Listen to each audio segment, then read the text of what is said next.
dando sequência à nossa série de estudos na carta do apóstolo Paulo aos Colossenses.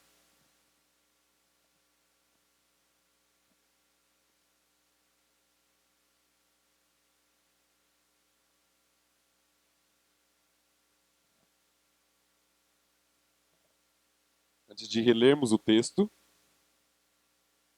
eu quero que você preste atenção à pesquisa que foi feita nos Estados Unidos. Uma pesquisa americana identificou os 5 maiores motivos pelos quais uma pessoa sai de sua igreja.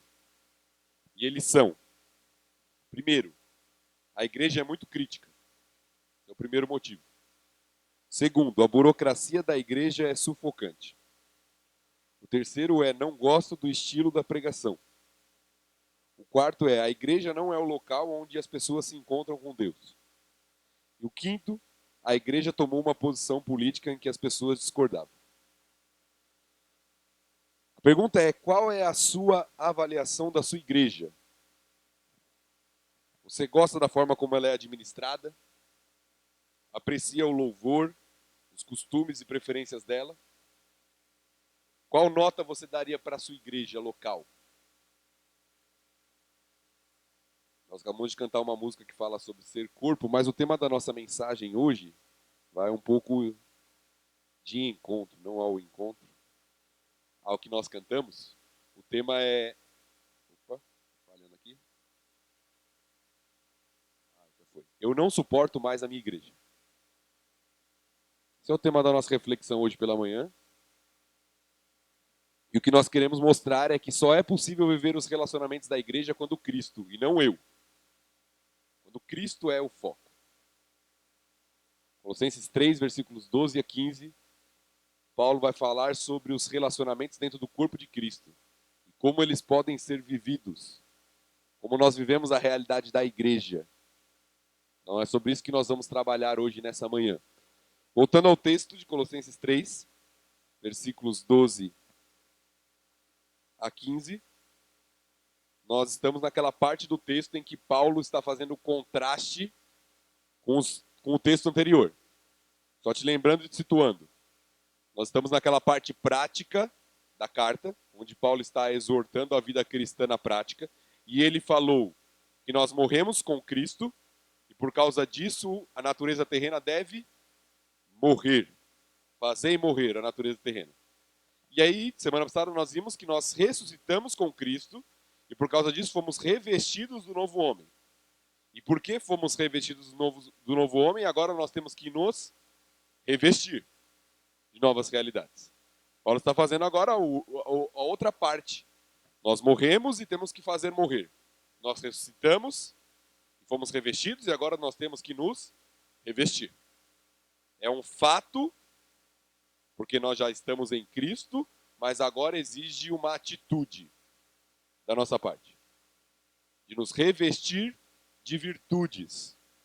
E todas as virtudes que Paulo irá listar nesse texto que nós separamos hoje, de 12 a 15, são virtudes relacionais. Todas elas. Não se desenvolvem sozinhas, mas se desenvolvem no meio dos relacionamentos, no meio do corpo, no meio da igreja de Cristo. Então nós vamos ver a importância disso. O que todos os motivos que nós listamos naquela pesquisa americana, que introduzimos falando, nos mostram que eles têm em comum é que a avaliação está focada nos desejos, sentimentos e preferências pessoais, e não em Cristo. Todos os motivos listados ali. Eles estão baseados no que eu sinto, no que eu penso, no que eu desejo, no que eu prefiro. E Paulo vai mostrar nesse texto justamente o contrário.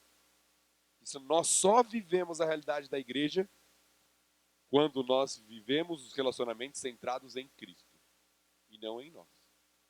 E não no que eu acho, no que eu gosto, no que eu prefiro, no que eu sinto. A respeito da igreja, a respeito do meu próximo, a respeito da realidade dos relacionamentos dentro do corpo de Cristo.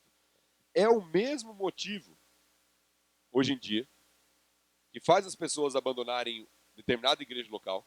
É o mesmo motivo que faz as pessoas abandonarem relacionamentos, casamentos hoje. É o foco voltado para o eu.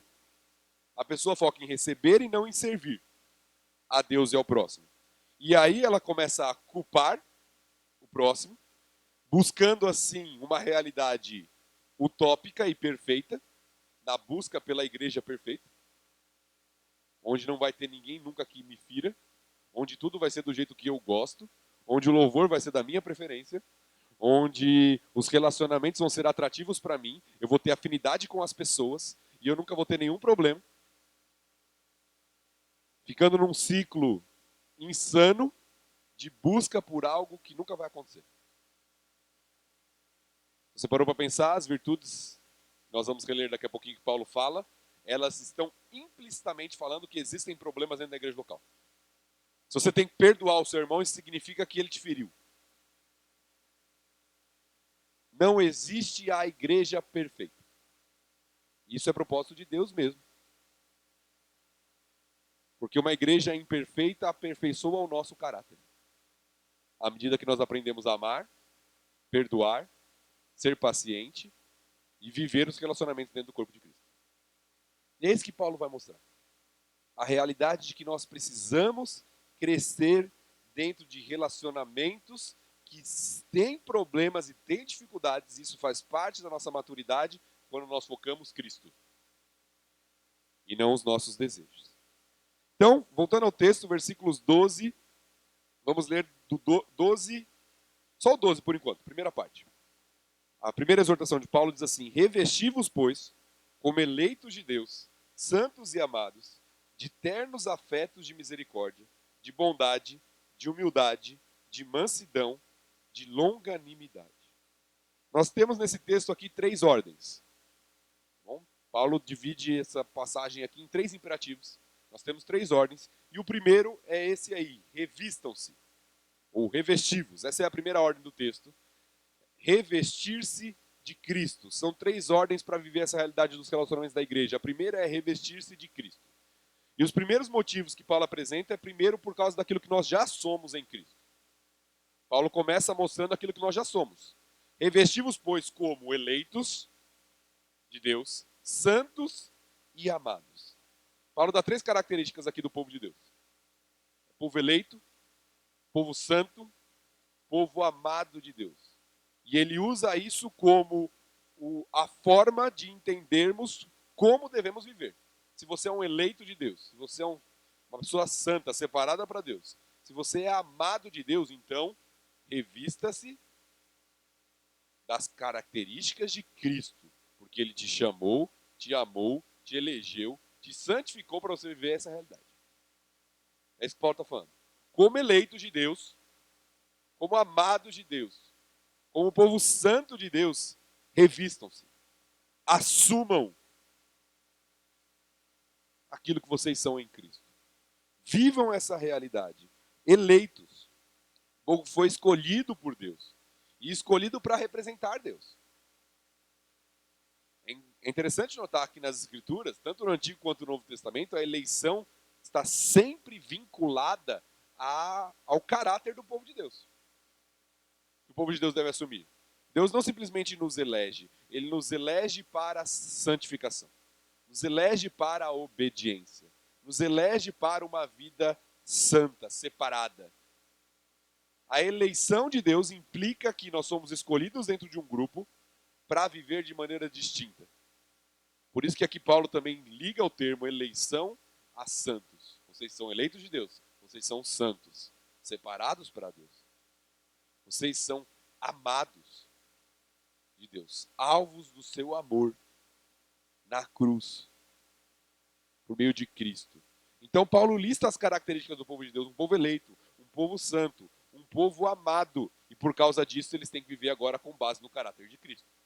Que é a segunda parte aqui do mesmo versículo, onde Paulo lista 5 virtudes, que ele vai fazer contraste com 5 vícios e pecados que ele já listou anteriormente. Só quero te relembrar isso. Lá no versículo 8, Paulo disse assim: agora, porém, despojai-vos. Despojar, lembra? Tirar aquela roupa suja do velho homem. Então, despojai-vos do quê? Ira, indignação, maldade, maledicência, linguagem obscena do vosso falar e mentira. Não mintais uns aos outros. Versículo 9. Isso é o que deveria ser despojado. Agora Paulo fala no versículo 12 o que tem que ser revestido. Você tirou essa roupa, agora você tem que colocar uma outra roupa. E ele faz o contraste. Ternos afetos de misericórdia, bondade, humildade, mansidão e longanimidade. Ele está fazendo um contraste entre duas listas. Era essa a realidade do homem sem Cristo. Vivia assim. Ira, indignação contra o seu próximo. Agora, em vez de ele se irar, se indignar contra o seu próximo, ele tem que ser alguém que tem misericórdia, compaixão do seu próximo. Maldade. Agora, em vez da maldade, bondade. Impaciência, palavras torpes, maledicência, mentira. Em vez disso, agora, humildade, paciência, mansidão. Paulo está fazendo um contraste entre a velha vida e a nova vida agora assumida em Cristo. O primeiro termo que ele usa é ternos afetos de misericórdia. Pelo menos na versão atualizada está assim. Literalmente, o que está escrito aqui é entranhas compassivas. Para o judeu, na mentalidade judaica, os sentimentos não estavam no coração. Como a gente fala no século XXI. Te amo do fundo do meu coração. Não. Os sentimentos estavam nas entranhas, nos rins. Então, te amo do fundo do meu rim, seria. Algo do tipo assim. Ele está falando das entranhas, dos rins. Compaixões que vêm lá de dentro. É a ideia aqui. É exatamente isso que nós temos no texto.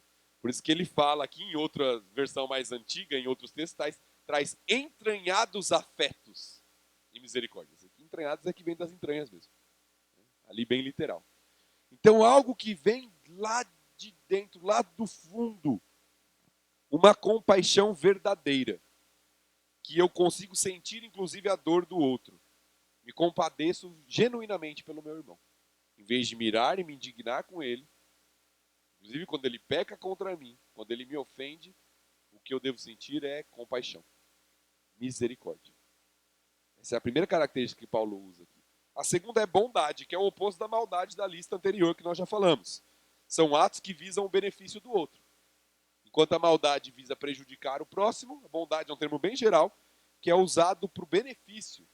Alguém que visa ajudar o seu próximo. O terceiro é a humildade, que é o antídoto contra o amor próprio que envenena os relacionamentos. Lembra que nós começamos com a nossa proposta, que nós vimos lá na pesquisa? Todos os problemas de relacionamento, de conflito, eles se dão por causa de uma visão voltada para o eu. Egoísta. Isso não é do jeito que eu quero, não está da minha preferência, não é do meu desejo, que alguém me ofendeu, elas estão voltadas para o eu. A humildade é o antídoto para isso. O foco não sou eu, o foco é Cristo. É o amor a Deus e o amor ao meu próximo. Então, se eu precisar sofrer para que meu próximo seja servido e abençoado, eu vou fazê-lo. Isso é humildade. É o antídoto para os problemas dentro do corpo de Cristo, de relacionamentos. É servir em vez de ser servido. É se doar. Depois Paulo fala de mansidão, que é aquela força controlada e revelada na gentileza, na disposição de abrir mão dos seus próprios direitos. Ser alguém manso, alguém controlado, fazendo contraste com a maledicência, a linguagem imprópria da outra lista, que vem pela ira, pela falta de controle. Aqui é ser manso, controlado. E ser paciente. A longanimidade é a última das 5 que ele lista aqui. A paciência, capacidade de suportar as ofensas sem se vingar, sem explodir. Interessante que para o grego, no mundo grego, isso era um defeito, não uma virtude. A virtude era você ter força para poder se vingar.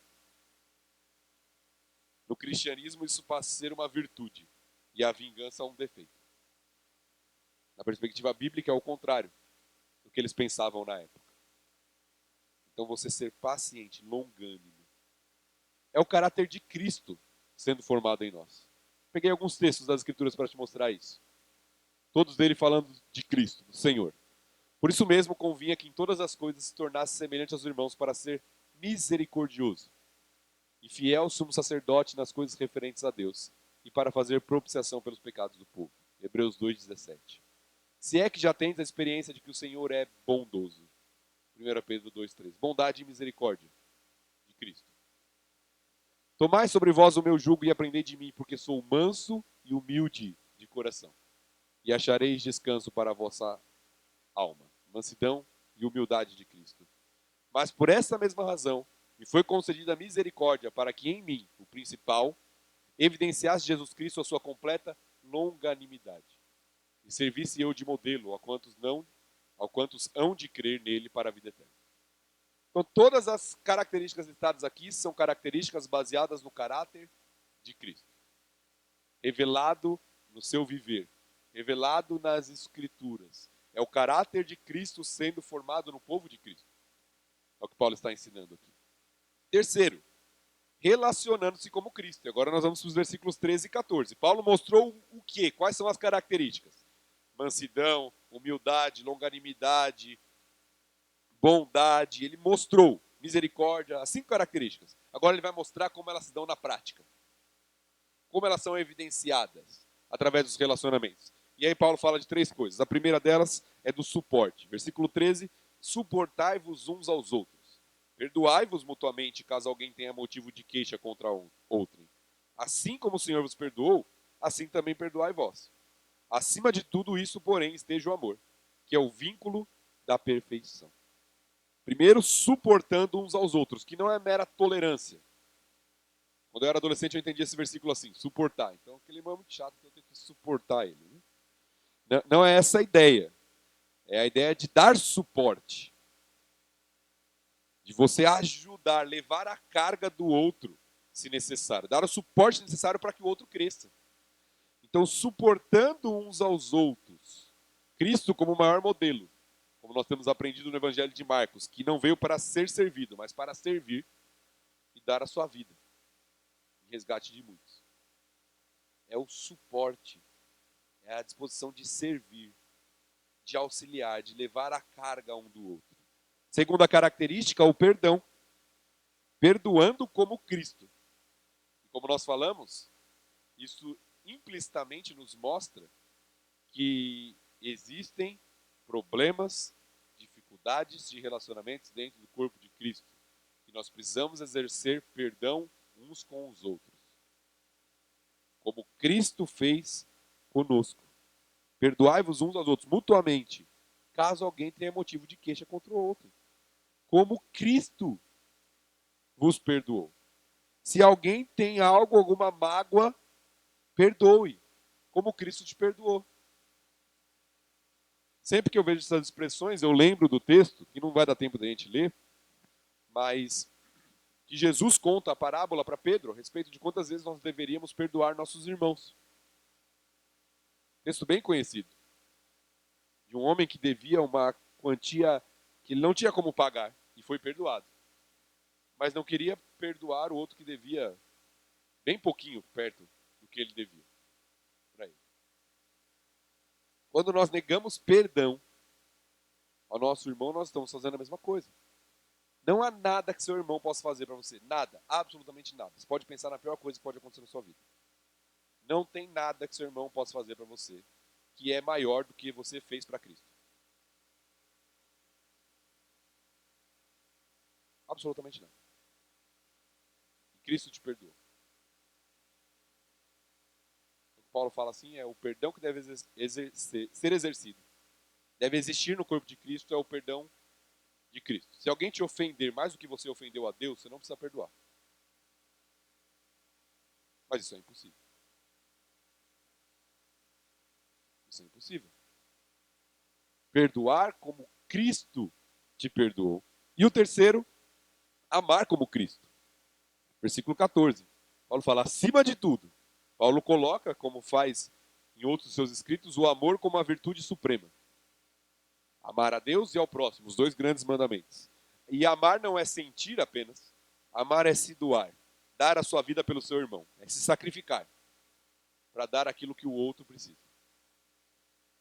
É o que Cristo fez. na cruz. Paulo afirma que esse amor é o vínculo da perfeição.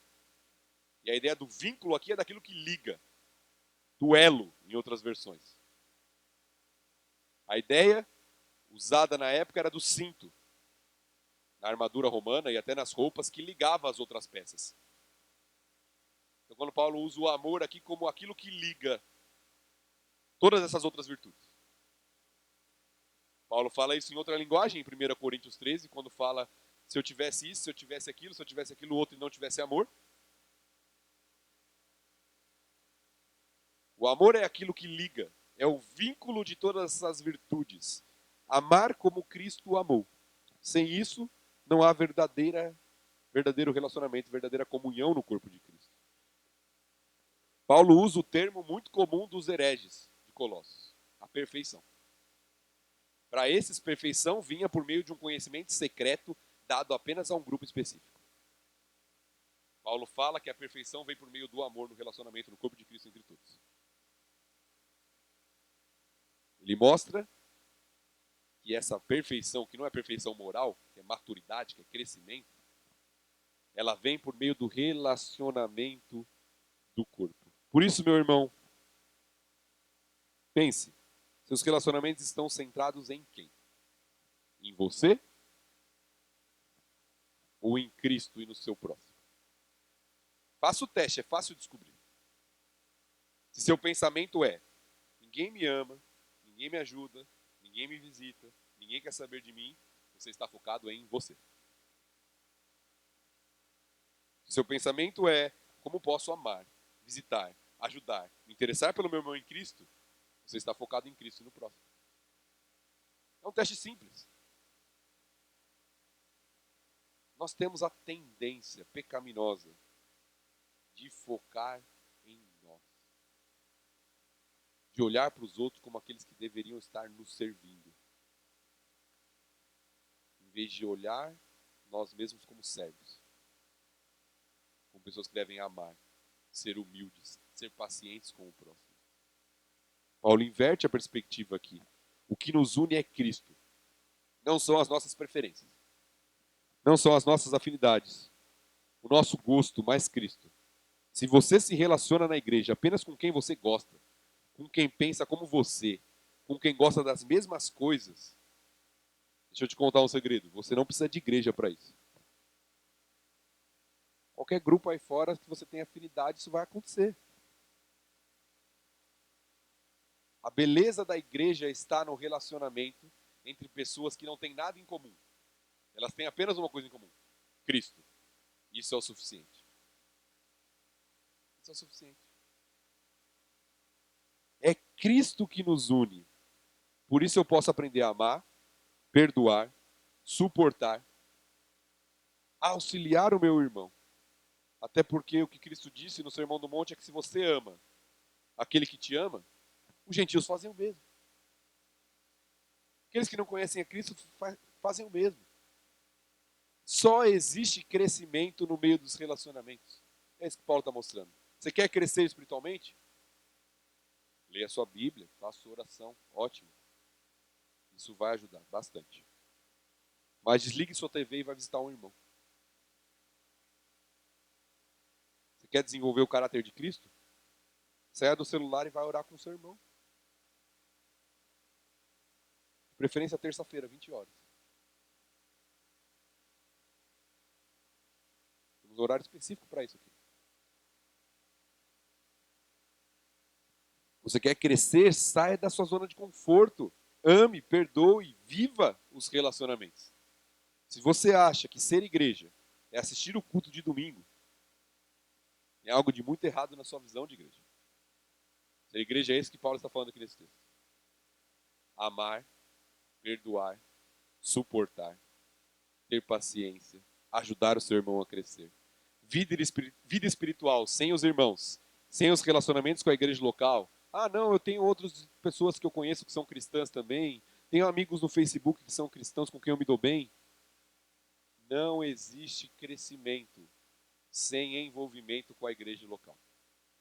Isso é uma visão moderna, individualista, não bíblica. Nós só crescemos por meio dos relacionamentos do corpo. E é isso que Paulo está mostrando. E depois Paulo dá duas outras ordens, no versículo 15, duas ordens menores no último versículo, que diz assim: seja a paz de Cristo o árbitro em vosso coração, ao qual também fostes chamados em um só corpo, e sede agradecidos. A segunda ordem, na verdade, promover a paz de Cristo. Essa é a segunda ordem dada por Paulo. Que a paz de Cristo arbitre constantemente, algo contínuo, governe, presida os nossos relacionamentos. A figura do árbitro era a figura esportiva utilizada onde um atleta era desqualificado para o jogo se não seguisse as regras. O árbitro era o responsável em fazer isso. Então, o que está sendo dito aqui, o que Paulo está falando, é que nós somos chamados a viver em um só corpo e que a paz de Cristo deveria ser esse árbitro, aquilo que regula a nossa vida como irmãos em Cristo. Ou seja, tudo aquilo que não promove a paz de Cristo deveria ser eliminado, desqualificado. A paz de Cristo deveria arbitrar. E quando nós lemos esse versículo, um problema que nós temos de interpretação muitas vezes, quando a gente pega um texto isolado, talvez você já ouviu esse versículo até nessa perspectiva, que a paz de Cristo seja o árbitro em vosso coração. Como as pessoas geralmente interpretam esse texto? Se eu estiver em paz, está tudo bem.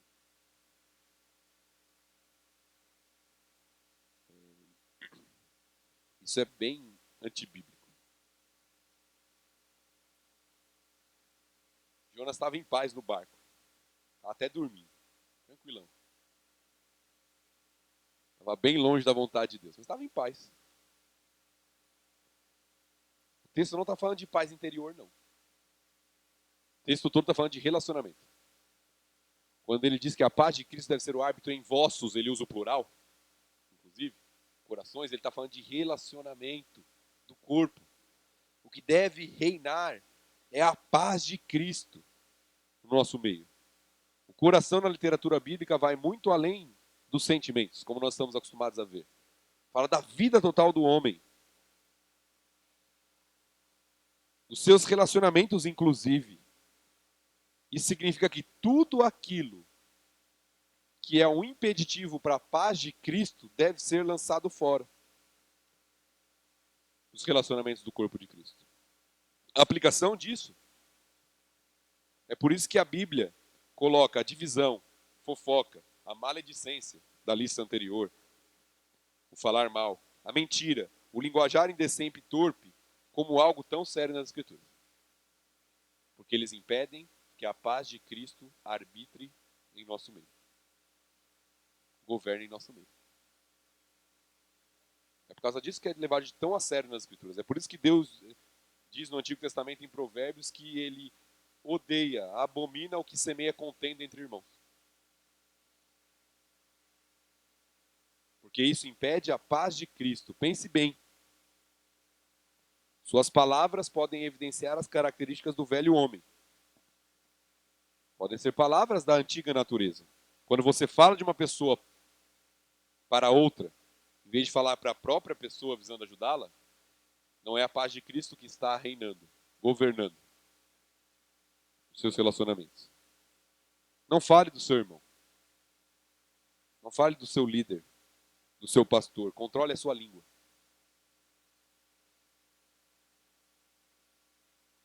Não use as desculpas comuns. Não, eu não estou falando mal, eu estou só comentando. Comente para ele. Comente para a pessoa. Olha, eu vi que você está fazendo isso e isso aqui eu acho que não é legal. Você não tem que comentar para o outro. Não, eu só estou pedindo, não estou fofocando, estou só pedindo oração. Vá orar com ele.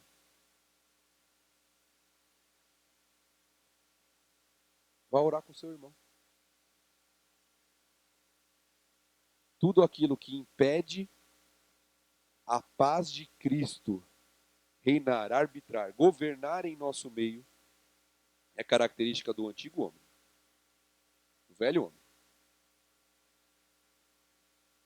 e não do novo homem revestido em Cristo. E a última ordem que Paulo dá é a de sermos agradecidos. Paulo já apresentou todas elas no livro até aqui. Nós somos ressuscitados em Cristo, somos novas criaturas, alvos do seu amor, temos nossas dívidas perdoadas em Cristo, fomos colocados num corpo, fazemos parte da igreja de Cristo, nós temos muitos motivos para sermos gratos. Pelo plano de Deus, pela salvação em Cristo, pelos irmãos do corpo. É esse o contexto, inclusive. Cristãos ingratos só reclamam dos outros. Se tornam impacientes, causam problemas na comunhão. Não amam, não perdoam, não suportam, são orgulhosos, não demonstram bondade, misericórdia e mansidão. É a lista que Paulo apresentou. A ingratidão leva a isso. Se tornam um empecilho ao amor e à paz, que deve reinar no corpo de Cristo. Geram críticas, divisões e insatisfações. Por outro lado, irmãos gratos a Deus e gratos pelos seus irmãos em Cristo promovem amor, perdão, serviço, suporte, mansidão, humildade, paciência, paz no meio do corpo. Se tornam uma bênção ao espelhar o caráter de Cristo. Promovem a sua paz. E reconhecem a grande bênção que é pertencer ao corpo de Cristo. Por isso que Paulo termina com a exortação: sede agradecidos. Nós não estamos em aula ainda, mas eu quero te dar uma tarefa de casa. Só que já da minha sala vai ter 2 hoje. Ore por aquele irmão que você é distante ou que você tem dificuldade de relacionamento. Mas não peça nada. Apenas agradeça. Não peça para Deus mudá-lo. Se for pedir, peça para que Deus mude você. Te dê paciência, te dê humildade, te dê capacidade de relacionamento, te dê amor. Simplesmente agradeça. Agradeça a Deus porque Ele é seu irmão em Cristo. Pela obra de Deus na vida dele. Agradeça porque você é um corpo em Cristo com Ele. Agradeça porque Ele é um santo, eleito, amado de Deus. Ore sinceramente. E você verá como Deus vai mudar o seu coração e sua perspectiva do seu irmão. Crie esse hábito. Ore pelos membros da sua igreja. Se você precisar, eu tenho uma lista. Todos os membros. Posso te fornecer. Agradeça pela vida de cada um deles. Seja grato pelo povo que Deus está formando. Isso vai te levar a ser mais parecido com Cristo. O amor por nossa igreja, pelo povo de Deus, em que nós somos colocados, inseridos, é a característica que está sendo formada do novo homem em Cristo. Enquanto nossos relacionamentos estiverem centrados em nós, seremos egoístas, olharemos para as nossas preferências, veremos defeito em tudo, teremos dificuldade de relacionamento, seremos ingratos. Mas quando nossa vida estiver centrada em Cristo, revestida de Cristo, promovendo a paz de Cristo e sendo agradecida a Cristo, nós vamos ver o plano de Cristo para o seu povo. Amando, perdoando, suportando, se doando, para a glória de Deus e para a edificação do povo de Cristo. Que Deus nos abençoe, que nós aprendamos a amar o povo de Cristo. Vamos orar.